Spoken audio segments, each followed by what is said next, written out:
আমি মানুষ, আমি মানুষ, কিন্তু আজ আমার মান হুঁশ কিছুই নেই। আমি তো মানুষই হতে চেয়েছিলাম, কিন্তু মানুষ তো আমি হতে পারলাম না।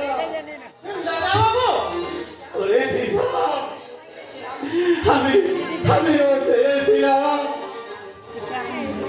এই সমাজের আর পাঁচটা মানুষের মতো মানুষ হয়ে বাঁচতে,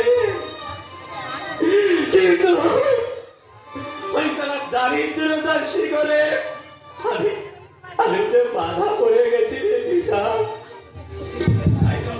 তাই তো মুক্ত বিহঙ্গের মতো আমি আমার জীবনটাকে আমি আত্মপ্রকাশ করতে পারলাম না রে দাদা বাবু, আমি আত্মপ্রকাশ করতে পারলাম না। আমি তো একটা মুখ্য মানুষ, লেখাপড়া আমার পেটে নাই। হ্যাঁ, তবু একটা কথা তোমাকে বলে যাই দাদা বাবু, এই